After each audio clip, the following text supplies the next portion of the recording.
మీ ఇంట్లో మొదటి కోటీశ్వరుడు మీరే అవ్వాలనుకుంటున్నారా? ఈ ఫైనాన్షియల్ వెబినార్ లో ఇప్పుడే జాయిన్ అవ్వండి.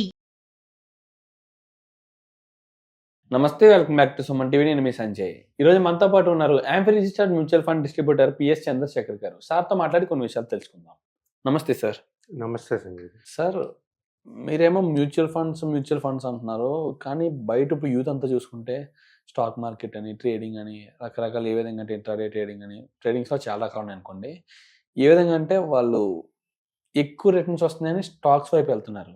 అసలు మ్యూచువల్ ఫండ్స్లో ఇన్వెస్ట్ చేసి 15, 9 ఇలా తక్కువ పర్సెంట్ రిటర్న్స్ తీసుకునే కన్నా స్టాక్ మార్కెట్లో ఇన్వెస్ట్ చేసి ఎక్కువ రిటర్న్స్ తీసుకోవడం బెస్ట్ కదా సార్? సంజయ్ గారు, ఫస్ట్ మీకు స్టాక్స్లో ఇన్వెస్ట్ చేస్తే ఎక్కువ రిటర్న్స్ వస్తున్నాయని ఎవరు చెప్తున్నారు? ఎలా తెలుసు మీకు? అంటే సార్, నార్మల్గా ఎక్కడ చూసుకున్నా అప్పుడప్పుడు సంథింగ్ ఆర్టికల్స్ చదువుతాను. మీరు ఈ ఆర్టికల్ చదవలేదా? 90% of the people who are investing in stocks they lost money. Exactly. Right.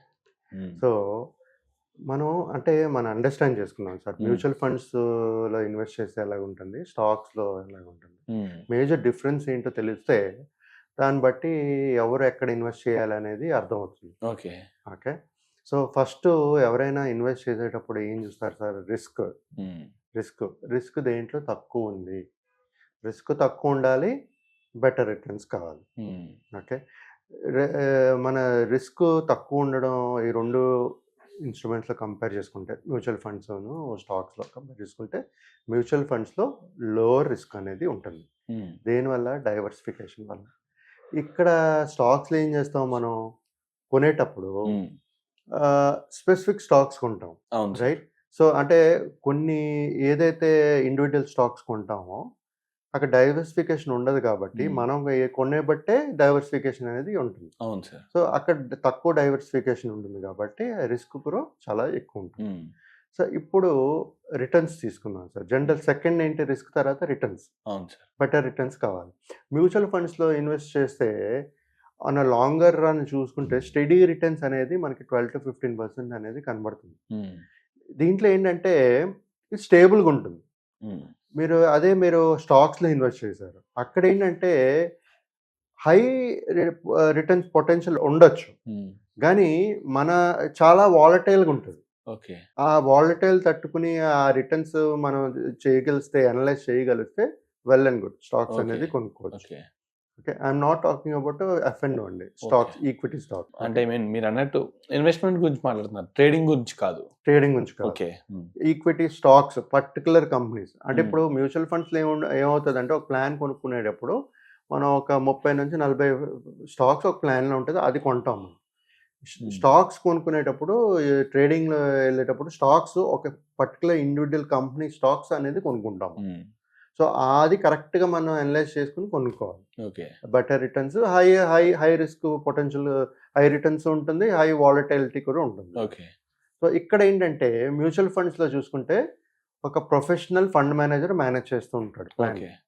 అదే స్టాక్స్ మనమే మేనేజ్ చేసుకోవాలి, లేకపోతే managed by the broker. A broker through అయితే మనం కొంటూ ఉంటామో వాళ్ళు మనకి సర్వీసెస్ ఇస్తారు, చూస్తారు, మేనేజ్ చేస్తూ ఉంటారు. లేకపోతే మనం కొనుక్కోవడం, మనం అమ్ముకోవడం అనేది చేసుకుంటూ ఉంటాం. ఓకే. ఓకే. సో ఇప్పుడు డైవర్సిఫికేషన్ చూసుకుంటే సార్, ఇప్పుడు మ్యూచువల్ ఫండ్స్లో ఇట్స్ వెల్ డైవర్సిఫైడ్. డైవర్సిఫైడ్ కాకుండా అసెట్ క్లాసెస్లో కూడా డైవర్సిఫై చేస్తుంటారు. డిఫరెంట్ అసెట్ క్లాసెస్ అంటే గోల్డ్, మ్యూచువల్ ఫండ్స్, డెబ్ట్ ఫండ్స్, వెల్ డైవర్సిఫైడ్ అన్నమాట. అది మనం దీంట్లో చూసుకున్నాం అనుకోండి, ఇక్కడేమో చాలా లెస్ డైవర్సిఫైడ్. ఎక్కడ? స్టాక్స్లో. మనం ఏంటంటే ఒకటో, రెండో, మూడో స్టాక్స్ కొంటాం. సో అక్కడ ఏంటంటే పడే ఛాన్సెస్ ఎక్కువ ఉంటుంది, అలాగే పెరిగితే హై రిటర్న్స్ వచ్చే ఛాన్సెస్ కూడా ఉంటాయి. సో ఈ డైవర్సిఫికేషన్ అనేది కూడా చాలా ఇంపార్టెంట్ సార్. తర్వాత మనం తీసుకుంటే ఈ జనరల్గా ఈ మ్యూచువల్ ఫండ్స్లో లిక్విడిటీ ఓపెన్ ఫండ్స్లో మెయింటైన్ చేస్తుంటారు వాళ్ళు. సో జనరల్గా ఈ మ్యూచువల్ ఫండ్స్లో లిక్విడిటీ అనేది ఓపెన్ ఎండెడ్ ఫండ్స్లో బాగానే ఉంటుంది. సో లిక్విడిటీ స్టాక్స్లో తీసుకుంటే మనం మార్కెట్ కండిషన్స్ లేకపోతే స్టాక్ స్పెసిఫిక్ ఫ్యాక్టర్స్ మీద డిపెండ్ అయి ఉంటుంది. సో ఇప్పుడు మనం వస్తే ఇది కాకుండా మ్యూచువల్ ఫండ్స్కి స్టాక్స్కి ఫీజు ఎలా ఉంటుందో మనం ఒకసారి మాట్లాడుకుందాం సార్. దీంట్లో మ్యూచువల్ ఫండ్స్లో ఏంటంటే ఎక్స్పెన్స్ రేషియో అనేది ఉంటుంది. ఓకే, ఎక్స్పెన్స్ రేషియో అనేది ఒక్కొక్క ప్లాన్కి వేరే ఎక్స్పెన్స్ రేషియో అనేది ఫిక్స్ చేస్తారు వాళ్ళు. ఎక్స్పెన్స్ రేషియోస్ అనేది మ్యూచువల్ ఫండ్స్లో ఒక ఫీజు ఉంటుంది సార్. మనం కంపేర్ చేసుకుంటే ఈ స్టాక్స్లో అక్కడ బ్రోకరేజెస్ ఉంటాయి. అంటే మనం అమ్మేటప్పుడు బ్రోకరేజ్ అనేది ఫిక్స్ చేస్తారు. ఆ ఫీజ్ అనేది మన ఇన్వెస్టర్స్ నుంచి ఛార్జ్ చేస్తుంటారు. తర్వాత ట్రాన్సాక్షన్ కాస్ట్ అనేది ఒకటి ఉంటుంది. సో ఈ కాస్ట్లన్నీ ఇన్వెస్టర్స్ నుంచి ఛార్జ్ చేస్తుంటారు. ఇప్పుడు కంట్రోల్ వచ్చినప్పుడు అంటే మన కంట్రోల్లో ఉంటుందా, వాళ్ళ కంట్రోల్లో ఉంటుందా, దాని నుంచి మాట్లాడుకునేటప్పుడు ఇప్పుడు మ్యూచువల్ ఫండ్స్లో ఇన్వెస్ట్ చేసేటప్పుడు మన దగ్గర కంట్రోల్స్ ఉండవు. ఒక ప్లాన్ మనం సెలెక్ట్ చేసుకుని దాంట్లో ఇన్వెస్ట్ చేసిన తర్వాత ఫండ్ మేనేజర్ అనేది మేనేజ్ చేస్తారు. సో టోటల్ కంట్రోల్ అక్కడ. స్టాక్స్ కొనేటప్పుడు ఏమవుతుంది, అన్ని మొత్తం కంట్రోల్ మన దగ్గరే ఉంటుంది. మనమే కొనుక్కోవాలి, మనమే అమ్ముకోవాలి. లేకపోతే సర్వీస్ సపోర్ట్ అనేది వాళ్ళు ఇస్తారు. రిస్క్ అప్డేట్ మన చేతిలోనే ఉంటుంది, అండ్ రిటర్న్స్ మన చేతిలో ఉంటుంది. అంటే ఎక్కడ పెట్టాలనేది మనం చెప్తేనే వాళ్ళు సంథింగ్ బ్రోకరేజ్ వాళ్ళు ఇన్వెస్ట్ చేయడం కానీ విత్డ్రా చేయడం అనేది యూజ్ అవుతుంది తప్పితే ఈ మ్యూచువల్ ఫండ్స్ లో డిఫరెంట్ కంపెనీస్ లో వాళ్ళు డైవర్సిఫికేషన్ అనేది జరగదు, మనమే చేసుకోలేదు అంతా. అవును. ఇప్పుడు ఏంటంటే సార్ కొన్ని వాళ్ళు రికమెండేషన్స్ ఇస్తుంటారు. ఆ రికమెండేషన్స్ మనం కొనుక్కోవచ్చు, లేకపోతే మనమే కొనుక్కోవచ్చు, లేకపోతే వాళ్ళకి ఎవరైతే సర్వీస్ ప్రొవైడర్ ఉన్నారో వాళ్ళు కొనమంటే వాళ్ళు కొంటారు. ఓకే, సో ఐదర్ వే.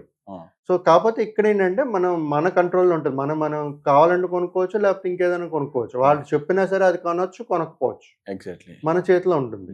సో ఈ తర్వాత ఇంకోటి ఏంటంటే సార్, ఈ రిటర్న్స్ అనేది మేము మాట్లాడుకున్నాం కదా, మ్యూచువల్ ఫండ్స్లో అనేది ఎప్పుడు స్టడీ రిటర్న్స్ అనేది కనబడుతుంటుంది.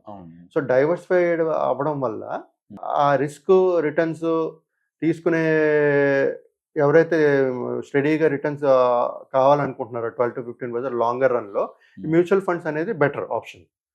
అదే ఎవరికైతే స్టాక్ అనాలిసిస్ చేసి రీసెర్చ్ చేయగలుగుతారో, దాని గురించి అవగాహన ఉంటుందో అలాంటి వాళ్ళు స్టాక్స్లో ఇన్వెస్ట్ చేయడం అనేది బెటర్ ఆప్షన్. అండ్ మేజర్గా మీరు ఏది సజెస్ట్ చేస్తుంటారు నార్మల్గా అయితే? స్టాక్ తీసుకోమంటారా, లేకపోతే ఈ మ్యూచువల్ ఫండ్స్ ఇన్వెస్ట్మెంట్ తీసుకోమంటారా?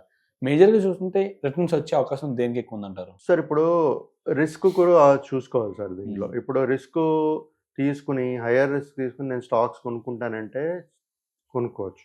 నేను F&O నుంచి కానీ మాట్లాడట్లేదు. ఫర్ ఎగ్జాంపుల్ నేను డైవర్సిఫై అంటున్నాను కదా. ఒకవేళ ఇన్వెస్టర్ మ్యూచువల్ ఫండ్స్లో ఇన్వెస్ట్ చేయొచ్చు, దాంతోపాటు ఈక్విటీ స్టాక్స్ కూడా కొనుక్కోవచ్చు.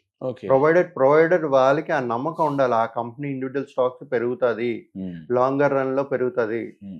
అంతేగాని షార్ట్ టర్మ్లో ట్రేడింగ్ అనే దానికి మాత్రం వెళ్ళకండి అని నేను సజెస్ట్ చేస్తాను ప్రతి ఒక్క ఇన్వెస్టర్. ఎవరైతే రిస్క్ ఎపిటైట్ తీసుకుని ట్రై చేద్దాం అనుకుంటారో చేయొచ్చు.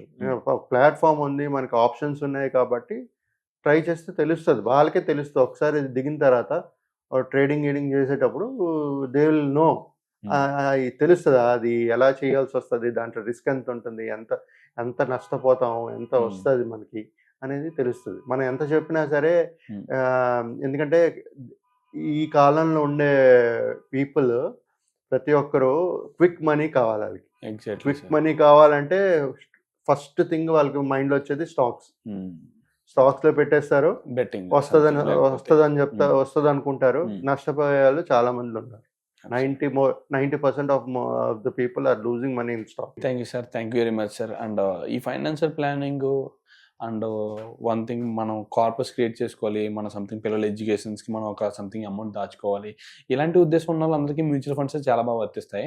అండ్ అంతేకాకుండా ఇవన్నీ నాకు అవసరం లేదు, ఆల్రెడీ నా దగ్గర మనీ ఉంది, నేను ఇష్టం వచ్చినట్టు, అంటే ఈ మనీ ఒకవేళ పోగొట్టుకున్నా నాకు నా ఫ్యామిలీకి ఫైనాన్షియల్గా ఏ ప్రాబ్లం కాదు అనుకున్న సందర్భంలో మాత్రమే స్టాక్స్ జోస్కి వెళ్ళాలని నేను అనుకుంటున్నాను. And thank you sir, thank you very much sir. Thank you అండి, థ్యాంక్ యూ.